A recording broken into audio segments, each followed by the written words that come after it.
चलिए भैया, सोमवार की सुबह नए हफ्ते की शुरुआत और फिर से 5 दिन करना है कामकाज। हाँ, लेकिन यह ध्यान रखिएगा, next to next week Tuesday को, यानी कि अगले के अगले हफ्ते मंगलवार को एक बढ़िया सी मार्केट हॉलीडे है। तो जो बीरबल की खिचड़ी वाली स्टोरी वो याद, और उसी आस में ये सफर कट जाएगा। हम खैर 19 तारीख तक छुट्टी का इंतजार करेंगे। यूएस आज ही बना रहा है। यूएस में एक्सटेंडेड वीकेंड है, आज छुट्टी है। लेबर डे के मौके पर अमेरिका के बाजार बंद हैं, कुछ और पेरिफेरल मार्केट्स भी, लेकिन जो प्रोमिनेंट है वो आपकी स्क्रीन पे। इस बीच बुरा नहीं रहा भारतीय बाजारों में पिछला हफ्ता। लास्ट वीक की शुरुआत में मैं दिखा रहा था कैसे back to back 5 straight week से हम दबाव दिखा रहे थे। ये 5 हफ्ते week on week declines Nifty में, और उसके बाद फाइनली लास्ट वीक एक रिस्पाइट प्ले आउट होता हुआ नजर आया। इनफैक्ट लास्ट वीक के सारे समीकरण स्क्रीन पर रख देता हूं। निफ्टी 170 अंक, ऑलमोस्ट 3/4% से ज्यादा का उछाल। निफ्टी बैंक 0.5% मजबूत, और निफ्टी बैंक वो पॉकेट जो लास्ट वीक भी आउट परफॉर्म करके डिलीवर कर चुकी है। हाँ, फूफा जी बेच रहे हैं। एफआईआई की तरफ से पिछले हफ्ते 4,300 करोड़ रुपए की बिकवाली, और ब्यूटीफुली डीआईएस ने उसको बाय करा है, और इनफैक्ट उससे ज्यादा पैसा झोंका है इस बाजार में। 9,500 करोड़ रुपए पिछले 5 ट्रेडिंग सेशन में डीआईएस की तरफ से इन्फ्यूजन होता हुआ। और वीकली चार्ट्स आएंगी, कैंडल स्टिक रख दीजिएगा। रह रहे के कुछ इंपॉर्टेंट जोन से पिछले हफ्ते बाजारों ने सपोर्ट लिया और बाउंस बैक करा। कोई वो 223, 229, 250 के जोन से बढ़िया तरीके से भारतीय बाजार संभलते हुए नजर आए। इवन फ्राइडे का ट्रेडिंग सेशन बढ़िया पॉजिटिव ओपनिंग हुई थी। खुलने के बाद 19,300, 19,350 के आसपास भारतीय बाजारों ने कंसोलिडेट करा फर्स्ट हाफ में, और सेकेंड हाफ में हमने एक बढ़िया ब्रेकआउट डिलीवर करा, और फाइनली दिन के हाइज के आसपास 435 के लेवल्स पर जाके भारतीय बाजारों ने समाप्ति दी। ऑलमोस्ट 1% का अपटिक था। तो सितंबर सीरीज का आगाज तो बढ़िया पॉजिटिव नोट पे होता हुआ नजर आया। एक बड़ी अड़चन 19,500 की सामने खड़ी, एक बार वो निकल जाए तो मूड माहौल और सुधरता हुआ नजर आएगा। खैर, उस पर वीरू से आगे बातचीत करूंगा, कैसे डेटा पॉइंट्स हैं, करना क्या चाहिए। लेकिन ग्लोबली संकेत आज मंडे मॉर्निंग के गिफ्ट निफ्टी के क्यूज कह रहे हैं 30-35 अंक हल्के हरे निशान के साथ, हल्की मजबूती के साथ भारतीय बाजार शुरुआत करेंगे। अक्रॉस एशिया जो मूड है वो भी रख दीजिएगा क्विकली स्क्रीन पे, और उसके बाद दिखाइए यूएस। फ्राइडे को यूएस में फ्लैट से कह लीजिए 1/3% का उछाल था। नैस्डैक फ्लैट था, डाउ में 1/3% का उछाल था। तो सितंबर के महीने की शुरुआत वहां पे तो लाजली मिली-जुली हुई है। वहां पे वो जॉब्स रिपोर्ट आनी थी, उस पर रिएक्शन हो रहा था, और वो खैर जॉब रिपोर्ट नीरज से आगे बातचीत करूंगा। और आज सुबह के फ्यूचर्स एकदम फ्लैट पड़े हुए हैं। तो तब और अब की पहली प्लेट रख दीजिए स्क्रीन पे, वो दिखाएगी कहां छोड़े थे यूएस के संकेत। डाउ फ्यूचर या यूएस फ्यूचर्स फ्राइडे को 3:30 बजे, और कहां आज सुबह खड़े हुए। पस्त है वो संकेत पूरे के पूरे। और इसी बीच एसजीएक्स हल्के हरे निशान के साथ फिर भी खुलने के संकेत दे रहा है।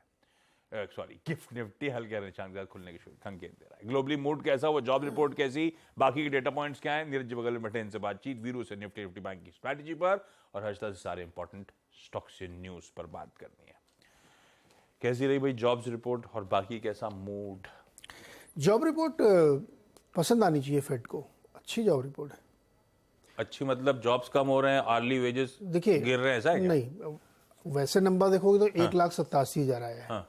एक्सपेक्टेशन थी 1,70,000 की, तो बढ़ गया है, तो लोगों को लगेगा जॉब रिपोर्ट है। लेकिन जब आप अनएम्प्लॉयमेंट रेट देखते हैं तो वो बहुत इंटरेस्टिंग है। 3.8% का बेरोजगारी दर है वहाँ पे, 3.5% से बढ़ के है। तो फेड को यही चाहिए कि ये 4% के आसपास, हाँ, बेरोजगार बढ़े। मैं एक वीडियो देख रहा था, यूएस की स्ट्रीट्स में बहुत ज्यादा आजकल पदार्थों का इस्तेमाल हो रहा है, और वो अभी सुबह मैंने भी देखा बहुत ज्यादा ट्रेड कर रहा है वो। तो वो बेरोजगार होंगे यही करेंगे। तो फेड चाहता है 4% के आसपास एम्प्लॉयमेंट रेट रहे, तो वो पॉजिटिव। तो इसलिए बिग पिक्चर में आप देखेंगे तो जॉब रिपोर्ट फेड के मुताबिक है। हालांकि जो एकदम फ्रिक्वेंट नंबर आते हैं उसके हिसाब से थोड़ा बढ़ के आया है। इससे पहले जोल्ट की रिपोर्ट भी कमजोर आई थी, जो फेड के पक्ष में जाती है। तो जॉब रिपोर्ट से उतनी ज़्यादा चिंता नहीं है। लेकिन एक बॉन्ड यील्ड का मुझे समझ भी नहीं आया कि एकदम से गिरी और फिर बाउंस करके आ गए। 2 इयर्स की बॉन्ड यील्ड आप देखें तो वो क्लोज टू 5% अभी भी है। ये पता नहीं इतना ज़्यादा फ्लक्चुएशन क्यों हो रहा है इसमें, हो सकता है बॉन्ड मार्केट कुछ और समझने की कोशिश कर रहा हो। और तीसरा फैक्टर जो मार्केट को ड्राइव करे, खासतौर पर इंडियन मार्केट को, क्रूड ऑयल है, 90 के क्लोज पहुंच गया एकदम। ये चिंता की बात होनी चाहिए। पिछले जून से 12 जून को जो लो बनाया था वहां से 30% की रैली हो चुकी है क्रूड में, दोनों में, WTI में देखें या ब्रेंट में देखें आप। ये सिंपल रीज़न है कि सब ने अपना प्रोडक्शन कट कंटिन्यू कर दिया है, ओपेक प्लस, मतलब रशिया भी उसमें जोड़ लीजिए आप, तो एक बड़ा रीज़न वो है। और दूसरा, बहुत ही टाइट सप्लाई चल रही है। तो क्रूड की जो रैली 90 की तरफ जा रही है ना, ये भारतीय बाजारों के लिए चिंता की बात होनी चाहिए, क्योंकि इतना डिस्काउंटिंग आप लेके नहीं चले। मतलब आप जो अपना बही खाता बनाते हैं उसमें 90 का प्राइस डिस्काउंट नहीं किया आपने, तो एक ये हमारे ख्याल में चिंता होनी चाहिए। दूसरी, US के लोगों ने अब एकदम पुख्ता तौर पे मान लिया कि फेड इस बार कुछ नहीं करेगा, पॉज ही करेगा 18 और 19 सितंबर की जो बैठक है। अब ये होप 100% बिल्ड करना मुझे लगता है थोड़ा सा अर्ली है, नहीं करना चाहिए, लेकिन अगर कर दिया तो क्या होगा। अब तो लोग ये भी करेंगे नवंबर में भी शायद ना करें, एक करना तो जाके वो दिसंबर में कर सकते हैं, पता नहीं। मार्केट बहुत ज़्यादा होपफुल हो रहा है इन सब चीज़ों को लेकर के, तो ये थोड़ा सा कंसर्न। अदरवाइज मार्केट फ्लैट रख सकते हैं आप, नेगेटिव कह सकते हैं, लेकिन इंडियन मार्केट के लिए क्रूड प्योरली नेगेटिव है, क्योंकि आपकी करेंसी भी 83 के आसपास है, दोनों मिला के नेगेटिव है। तब और आपकी सेकंड प्लेट दिखाइएगा। अब बॉन्ड यील्ड हिल झुल के वापस वहीं पहुंच गए, तो बॉन्ड यील्ड्स तो खैर जहां छोड़े थे लार्जली वहीं पर डॉलर इंडेक्स तगड़ा ही जंप कर गया, 104 के ऊपर 103.5 पे फ्राइडे को 3:30 बजे छोड़ा हुआ, 104.2 के ऊपर की ट्रैजेक्टरी पर आज सुबह नजर आएगा। कच्चा तेल इंच अप कर रहा है, खैर वो तो हेडलाइन में भी प्रोड्यूसर साहब ने मेंशन कर रखा है, $89 पे अब क्रूड पहुंचता हुआ। ये सारे समीकरण है जो हमें डाइजेस्ट करने हैं, फिर भी ग्रीन में है भाई, सारे क्यूज जो दिखा रहे हैं कि हम हरियाली के साथ ही हल्की बहुत शुरुआत करेंगे। अच्छा, इस बीच 2 अपडेट्स और आए थे। अगस्त का GST कलेक्शन बढ़िया रहा भाई, 1.59 लाख करोड़, साल दर साल 11% का जंप। और दूसरा मैंने कहा था वो शाम को फॉरेक्स रिजर्व्स के आंकड़े आने, वो पस्ती पड़ा हुआ है, वो $595 बिलियन, वो स्लिप हो गया था 600 के नीचे, अब वहीं उसी नीचे और 30 मिलियन और रिड्यूस हो गया। खैर इस बार ऐसा कुछ नीडल मूव नहीं करा, पिछली बार दिक्कत हुई थी क्योंकि रुपए को डिफेंड कर रहा था रिजर्व बैंक ऑफ इंडिया। खैर इन सब के बीच में अब करना क्या चाहिए, फ्राइडे के अपटिक्स की रीडिंग क्या है, 19,500 की अड़चन को लेकर अब करना क्या है, क्या यहां से खरीदारी करने के मौके ढूंढने, या वो अड़चन एक बार निकल जाए तब निकलने का दमकम है डेटा में या नहीं, सब समझ लिया जाए। दिखाइए भाई वीरू को स्क्रीन पे। वीरू, गुड मॉर्निंग, कैसा रहा वीकेंड और कैसी रहेगी निफ्टी की चाल? गुड मॉर्निंग आशीष, वीकेंड अच्छा रहा, बहुत सारा आराम। और अब आते हैं निफ्टी बैंक के स्ट्रक्चर पर। देखिए, शुक्रवार को मेरी अप्रोच यही थी, सीरीज ओवरसोल्ड ट्रेजेक्टरी में ओपन हो रही है, 19,200 एक शॉर्ट करने का जोन नहीं है, शॉर्ट एंड राइज करेंगे टिल द टाइम हमारे पास 19,353 है, और 19,353 अगर कटा तो ह्यूज शॉर्ट कवरिंग, एग्जैक्टली 353 पे मैंने अपडेट भी किया, it's a time to go long about 353, और 353 के ऊपर शॉर्ट कवरिंग का कोई मापदंड नहीं है, कोई ऐसा जोन नहीं है जिसको आप प्रेडिक्ट कर सके, बस ये है कि आप लॉन्ग कैरी कर सकते हैं। और यही थ्रेशहोल्ड पॉइंट था निफ्टी बैंक में, 44,210। ये एक ओवरसोल्ड सीरीज, पिछली सीरीज के कॉल राइटर्स का जोन था आशीष, और वो बाइसेक्ट होते ही साथ शॉर्ट कवरिंग, शॉर्ट कवरिंग और शॉर्ट कवरिंग। इंस्टीट्यूशनल फिगर्स अच्छी थी, लेकिन एक बात कहूंगा आज के इस सेशन के लिए भी, जैसे कि नीरज जी ने मेंशन किया, क्रूड और बैंक निफ्टी पे उसका इंपैक्ट, और 2 स्टॉक फ्यूचर्स अभी भी रिस्क में है। ठीक है, रिलायंस चला, लेकिन अभी तक क्रिटिकल एवरेज को पार नहीं किया है, तो रिलायंस और HCFC बैंक जिनकी गिरावट में एक पॉज आया, इनका आज बिहेवियर सबसे इंपॉर्टेंट होगा कि हम यहां से आगे का सफर कितना तय करेंगे। देखिए, इंस्टीट्यूशनल अप्रोच अच्छी थी Ashish. On the very first day of the series करीब 487 करोड़ रुपए की FIs की बाइंग, DIs की लगभग 2300 करोड़ रुपए की बाइंग, 98 करोड़ का इन्होंने इंडेक्स बाय किया, थोड़े शॉर्ट कवर किए, थोड़े लॉन्ग कवर किए। स्टॉक फ्यूचर्स में एक सब्सटेंशियल बाइंग थी, और यहाँ पे लॉन्ग करे 15,000 कॉन्ट्रैक्ट। आशीष, स्टॉक फ्यूचर्स को अगर मैं देखूँ ना, तो सबसे बड़ी चीज थी एक शॉर्ट कवरिंग हुई, प्लस IT स्टॉक्स में एक सब्सटेंशियल बाइंग नजर आई है स्टॉक फ्यूचर्स में। अच्छी बात यह भी है कि FIs की तरफ से लगभग 3.5 लाख पुट शॉर्ट हुई हैं on the very first of series, यानी हमें पहली सीरीज के पहले दिन के मैसेज को थोड़ा सा यहां पर रीड करके रखना पड़ेगा कि किस जोन में सबसे स्ट्रॉन्ग पुट राइटिंग आई है। क्योंकि मैंने ये कहा था कि मुझे लॉन्ग कैरी करनी चाहिए मंडे के लिए। आइए शुरुआत करता हूं निफ्टी से ही। निफ्टी पे आशीष, अगर आप डेटा को देखें, आई मीन जैसे कि आपने कुछ देर पहले कहा, 19,500 पे अब एक सबसे बड़ा कॉलराइटर खड़ा है। 19,500 और 600 इन दो स्ट्राइक्स पे अब एक सब्सटेंशियल ओआई खड़े हैं। यानी हमारे लिए चैलेंज करने वाला पॉइंट है अब एक 19,500 और उसके बाद 600, जहां पे करीब 67 लाख सेम क्वांटम में। लेकिन जैसे कि मैंने कहा कि एफआईएस ने स्ट्रॉन्ग पुट बेची है आशीष। पहले दिन का मैसेज है सीरीज के कि 19,300 पे सबसे स्ट्रॉन्ग पुट राइटिंग आई है with outstanding OI of 1 crore. That's huge. आप पिरामिड्स को देखिए, वो क्लियरली रिफ्लेक्ट कर रहे हैं कि 19,300 पे पुट राइटर्स का कन्विक्शन बना है। यानी अगर आपके पास शुक्रवार की लॉन्ग है या फिर अगर आप लॉन्ग करना चाहते हैं तो याद रखिएगा हमारा ट्रेड जोन है अभी। क्योंकि क्रूड 90 पे ना होता, 89 पे ना होता तो मैं कहता कि नहीं जनाब बाय बाय, नहीं, ऐसा नहीं है। 19,300 353 ये जोन हमारा बेस होगा और 19,500 हमारा एक सप्लाई जोन होगा आशीष। तो मैं यही कह रहा हूं कि आज के इस सेशन के लिए हमें एक ट्रेड जोन मिल रहा है और वो ट्रेड जोन परसिस्ट करता है बेस 1 और RS1 के ऊपर। बेस 1 क्या है, स्क्रीन पे लेके आइएगा। 19,405 और 373, 353 ये वो पॉइंट है जिसने शॉर्ट कवरिंग को ट्रिगर दिया था। वो हालांकि उससे 20 पॉइंट नीचे है, लेकिन मैं बाय ऑन डिप्स की अप्रोच रखूंगा इन लेवल्स तक, बेस 1 तक। सभी लॉन्ग ट्रेड्स को अभी भी as per this days approach, मतलब जो डेटा कह रहा है, आपको अनवाइंड करना चाहिए 19,487 RS1 पे और 511 पे आशीष। ये हमारे पास अभी एक छोटी सी ट्रेड चैनल है। Next leg of strength, short covering, up swing तभी आएगा जब आप 511 के ऊपर सस्टेन होके ट्रेड करना शुरू कर देंगे। शुक्रवार के प्रॉफिट्स को भी आप 487,511 के जोन में बुक कर सकते हैं। नई स्ट्रेंथ के लिए 511 का बाइसेक्ट होना और सस्टेन करना जरूरी है। शॉर्टिंग थॉट्स अब तभी आएंगे जब 19,300 यानी बड़े पुट राइटर का जोन वॉलेट हो जाएगा। Same case exactly Nifty bank. अच्छे स्टॉक फ्यूचर्स में शॉर्ट कवरिंग थी, लेकिन अभी भी HDFC बैंक डिलेमा में है। अभी भी ये स्ट्रक्चर बहुत स्ट्रॉन्ग स्ट्रक्चर नहीं है। मेरी अप्रोच क्या रहेगी, आपकी स्क्रीन पर पुट राइटर्स के स्टैट्स आएंगे आशीष। 44,000 44,200 पे सबसे स्ट्रॉन्ग पुट राइटिंग, 44,000 44,200 पे प्लस 43,916 आपका rising 100 day exponential moving average है। तो अप्रोच क्या रहेगी, बेस 1 लेके आइएगा। आपकी स्क्रीन पे ये पिरामिड्स है, ये वाइल्ड ऑरेंज कैंडल, उसके बाद वाइल्ड 44,500 की कैंडल और उसके बाद वाइल्ड 45,000 की कैंडल। बेस 1 लेके आइएगा। डिप को बाय करेंगे, एक छोटी सी रेंज है हमारे पास 43,320 210 के ऊपर किसी भी डिप को बाय करेंगे और उस डिप को जो हम बाय करेंगे हमारा एग्जिट जोन होगा आशीष 44,566 और 667 रेजिस्टेंस 1।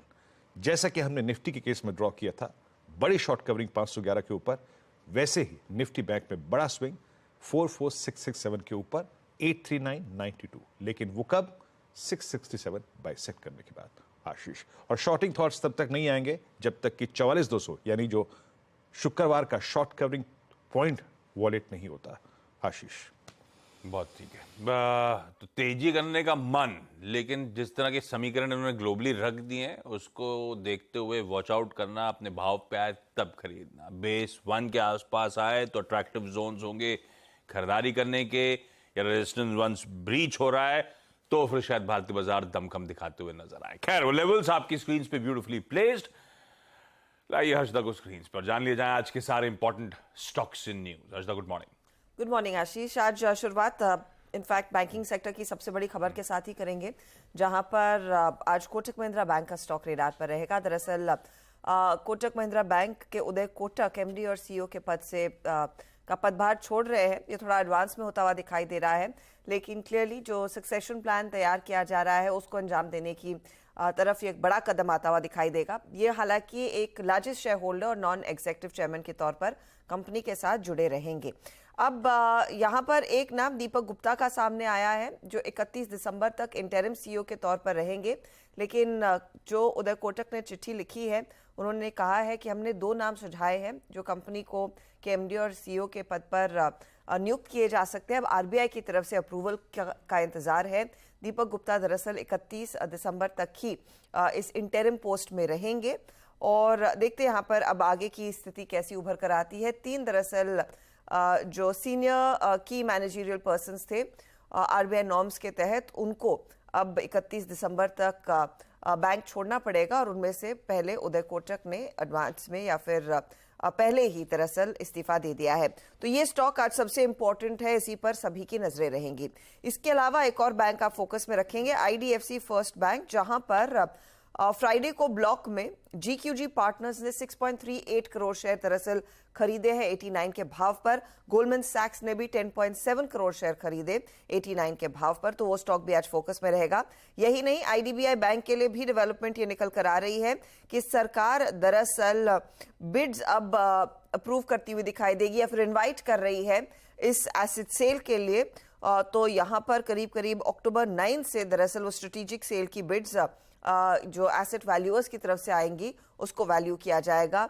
वो इन्विटेशन सामने आ चुका है, तो वो स्टॉक का आप रेडार पर रखेंगे। विनिवेश की गाड़ी यहां पर थोड़ी सी रफ्तार पकड़ रही है। ऑटो कंपनियों में 2 स्टॉक्स आज रेडार पर, हीरो मोटोकॉर्प जहां पर अगस्त की बिक्री में करीब 5.5% तक का इजाफा टोटल लेवल पर देखने को मिला है।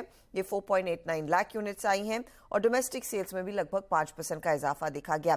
तो ये महीना बेहतर रहा है हीरो के लिए। वहीं अगर आप रॉयल एनफील्ड की बिक्री के आंकड़े देखें, 75,000 यूनिट्स का अनुमान था नोमरा का, उसके सामने 77,583 यूनिट्स इन्होंने बेची है, तो इंप्रूवमेंट जरूर है। टोटल सेल्स वैसे अगर आप देखिए ईयर ऑन ईयर 11% बढ़ती हुई, एक्सपोर्ट्स में भी 13% का इजाफा देखने को मिला है। ये कुछ स्टॉक्स है जो आप फोकस में रखेंगे।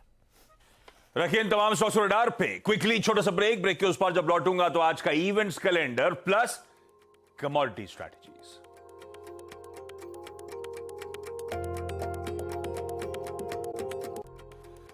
भाई ब्रेक के बाद आप सबका स्वागत है और अब आज का events calendar quickly. Monday Nifty mid cap select की वीकली एक्सपायरी, सब प्रीपोन हो चुका है, सब रीस्केड हो चुके हैं। आज मिड कैप इंडेक्स की एक्सपायरी कर देते हैं।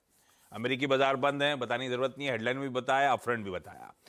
नजारा टेक्नोलॉजीज की आज वो बोर्ड मीट है जिसमें शायद फंड रेजिंग के लिए विचार विमर्श करेगा बोर्ड। हो सकता है प्रेफरेंशियल बेसिस पे शेयर जारी करे जाए। एचपी एडहेसिव्स की आज बोर्ड मीट है, बहुत चले हुए स्टॉक है वैसे ये। आज सब डिविजन यानी कि स्टॉक स्प्लिट कंसिडर करने वाले हैं। 10 रुपए की फेस वैल्यू है इस समय। पेटीएम की आज 2 बजे प्रेस कॉन्फ्रेंस है और इतना ही आया है कि sound of India's payment revolution, क्या मंजे गए बॉक्स है तो उसमें जो आवाज निकलती हो सकता है, डब्बे का कमा लो। आज 2 बजे press conference. Ratnaveer precision engineering नाम की कंपनी का आईपीओ खुल रहा है, डिटेल स्क्रीन पर आ जाएंगी। 165 करोड़ रुपए जुटाने की योजना है। एग्जिबिटेड में ऐसा कोई निफ्टी कंपनी नहीं है इसलिए मेंशन नहीं करूंगा, सामने स्क्रीन पर आ जाएगा। अच्छा, कर्नाटका कैबिनेट की वहां की सब कमेटी जो सूखा रिलेटेड इश्यूज पे विचार विमर्श करती है, आज बैठक है। कर्नाटक ही कहा जा रहा है कई सारी डिस्ट्रिक्ट को ड्रॉट हेड घोषित कर दिया जाएगा आज। यह है अगस्त में जो बारिश नहीं हुई उसके रिपरकशंस फील होना शुरू। मुंबई में भी धमकी दी है भाई, 1 अक्टूबर को रिव्यू करेंगे, उसके बाद साल भर पानी कटौती शुरू हो जाएगी। बट उसके रिजर्व तो भरे हुए हैं। हाँ नहीं तो हो नहीं ना बारिश। 94% उस दिन 1 अक्टूबर को 100% बढ़े होनी चाहिए, सीजन जब खत्म हो रहा है तो। जितना कम होगा उतनी कटौती शुरू। शनिवार को हुई खूब। ऑटो सेल्स 2 बची, रशद मेंशन कर दिया। Hero MotoCorp, Eicher Motors result और सेल्स के नंबर्स पे रिएक्शन है। जर्मनी का ट्रेड बैलेंस, ईसीबी की प्रेसिडेंट क्रिस्टीन लगार्ड की एक स्पीच लाइंड अप है। आप यूएस बंद है तो बहुत ज्यादा डेटा पॉइंट्स है नहीं। अच्छा, भारत और यूके ऑफिशियल्स की 13th राउंड जो है एफटीए फ्री ट्रेड एग्रीमेंट के टॉक्स की आज से शुरुआत हो रही है। इंडियन एयरफोर्स आज से लेकर सितंबर 14 तक एक मेगा एक्सरसाइज की शुरुआत कर रहा है, त्रिशूल। 11 दिन की वेस्टर्न कमांड कॉम्बैट कैपेबिलिटीज को गॉज करने के लिए एक्सरसाइज होनी है। इन रीसेंट टाइम सबसे बड़ी इंडियन एयरफोर्स की एक्सरसाइज। आरबीआई गवर्नर शक्तिकांता दास साहब आज शाम 5:30 बजे G20 के एक इवेंट में कीनोट एड्रेस देने जा रहे हैं। आज वैसे सुबह आ रहा था तो वापस चमक रहा है मुंबई, सब बत्तियां जल गई हैं खंभों पर, सीरीज वीरीज। आज G20 इवेंट लगा हुआ है, अच्छा है, G20 के चलते चमकता है शहर।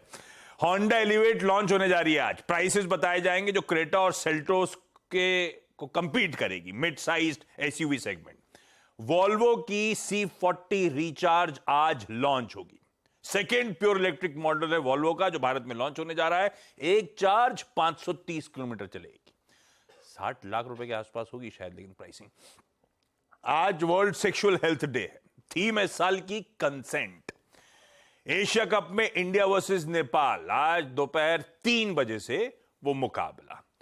अच्छा, निफ्टी मिड कैप सिलेक्ट की एक्सपायरी तो मैंने बता दी थी। एक बात ध्यान रखिएगा, परसों वेडनेसडे को निफ्टी बैंक की वीकली एक्सपायरी है। ये पहला हफ्ता है जब एक्सपायरी अब से प्रीपोन, थर्सडे की जगह वेडनेसडे को निफ्टी बैंक, थर्सडे को सिर्फ निफ्टी की एक्सपायरी है ना, याद रखिएगा। कमोडिटीज की पिक्स दे देता हूं।